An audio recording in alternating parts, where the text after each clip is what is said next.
The 3 hacks that I use in my practice with my patients that are currently on semaglutide to maximize weight loss while also prevent some of these nasty side effects that people are criticizing semaglutide for. Did you know that between 50 and 75% of people who start a GLP-1 medication like Ozempic, Wegovy, Zepbound, Mounjaro quit within the first year? According to a 2024 study in the Journal of Managed Care and Specialty Pharmacy, only about 1 in 3 patients are still taking their medication at the 12-month mark. And the wildest part, most people quit during a very specific window, a window that feels like failure, but is actually a sign the medication is doing exactly what it's supposed to do. Today's video breaks down the 4 stages every GLP-1 user goes through, backed by data from the STEP and SURMOUNT clinical trials. Understanding these stages could be the difference between reaching a goal weight and giving up right before a breakthrough. If that sounds helpful, stick around until the end. Let's get into it.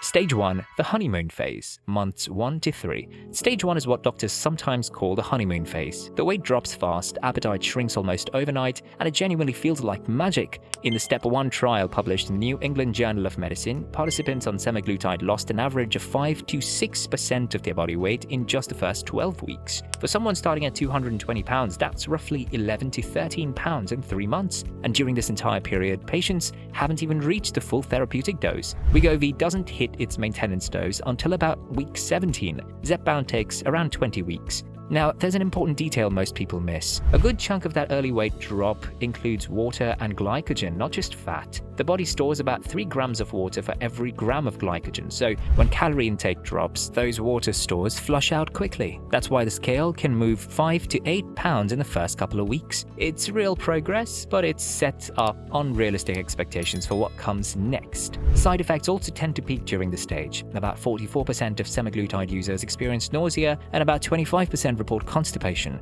For tirzepatide, nausea rates run between 25 and 33% depending on dose, but here's the reassurance: over 99% of these GI side effects were classified as non-serious, and most resolved within days. The body adapts. Only about 47% of patients permanently stopped because of side effects. Stage 2, the wall, months 3 to 6. This is the stage that inspired this entire video because this is where most people quit. The scale slows down, maybe it stalls for a week or 2. The dramatic weekly drops from stage 1 shrink to half a pound or less, and the emotional reaction is almost always the same: this isn't working anymore. But the science tells a completely different story. A 2024 paper by Dr. Kevin Hall at the National Institutes of Health explained that as the body loses weight, it activates a feedback loop that ramps up hunger signals in proportion to how much has been lost. GLP-1 medications weaken this loop, which is why they produce longer weight loss trajectories than dieting alone, but the body still pushes back.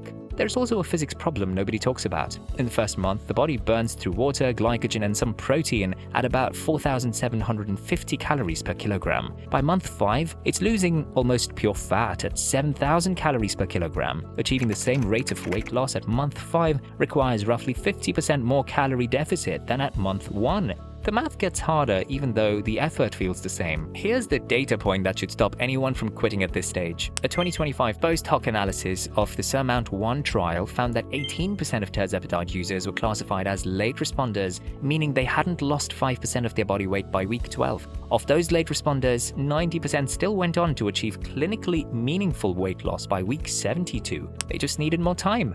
A Cleveland Clinic study from 2025 surveyed patients who discontinued and found that cost and insurance issues were the top reason at nearly 48%. Unsatisfactory weight loss, just 1.7%. Most people aren't quitting because the medication failed. They're quitting because of logistics and frustration. Right at the moment, the medication is still ramping up. Stage 3, the optimization phase, months 6 to 12. For those who push through stage 2, stage 3 is where the real transformation happens. The medication has reached full dose, the body has adapted to the side effects, and now it's time to optimize everything around the medication. The single most important focus during this phase is protein. When the body loses weight on a GLP-1, it doesn't just burn fat. An analysis of the Step 1 trial found that about 40% of the total weight lost was lean body mass. For someone who lost 30 pounds, that's potentially 12 pounds of muscle. Most obesity specialists recommend between 1.2 and 1.6 6 grams of protein per kilogram of body weight daily, roughly 80 to 120 grams for most people. The challenge is that appetite suppression makes eating that much protein genuinely difficult. Prioritizing protein at every meal and adding shakes between meals are two of the most commonly recommended strategies.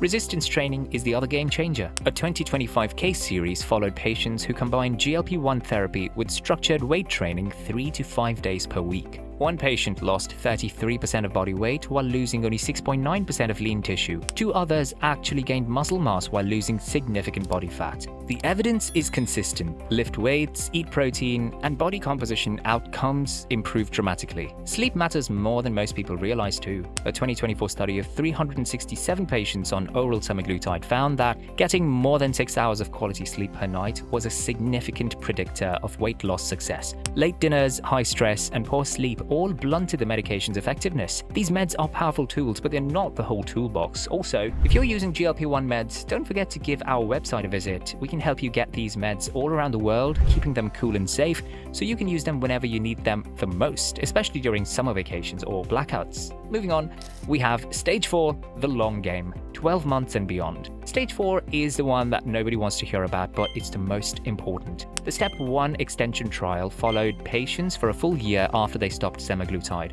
On average, they had lost 17.3% of their body weight on the medication. Within 12 months of stopping, they regained about 2/3 of it. The Zepbound 4 trial showed the same pattern with tirzepatide. Patients who switched to placebo regained about 14 percentage points, while those who stayed on it lost an additional 5.5%. But continued treatment tells a very different story. The Step 5 trial showed 15% weight loss maintained at 2 years. The Select trial, with over 17,000 patients followed for 4 years, showed sustained 10% weight loss and a 20% reduction in major cardiovascular events. These results are durable, but only if the medication continues. The encouraging news is that the dose question is evolving. The American Diabetes Association's 2026 standards of care now acknowledge that the optimal treatment dose may not be the maximum approved dose. Modeling published in 2025 suggests that taking semaglutide every 2 weeks instead of weekly could retain about 70% of the benefit at half the cost. The idea of a lower maintenance dose is gaining real traction. The bottom line, obesity is a chronic condition driven by biology, not willpower. Stopping these medications doesn't fix the underlying biology, it just removes the correction. So here's the recap. Stage 1 feels amazing, but sets unrealistic expectations. Stage 2 feels like failure, but 90% of late responders still reach their goals if they stick with it. Stage 3 is where protein, resistance training, and sleep separate average results from exceptional ones. And Stage 4 is about the long game, where staying on medication, even at a lower dose, makes the difference between keeping the weight off and watching it come back. The biggest mistake anyone can make on a GLP-1 is quitting at Stage 2. The clinical data says so, and now you know it too. Drop a comment below. Which stage are you in right now, or which one surprised you the most? And if this video helped, subscribe for more science-backed weight loss content. Also, don't forget to give our website a visit if you need to store your precious GLP-1 meds like Ozempic, Wegovy, Zepbound, and others. See you in our next video.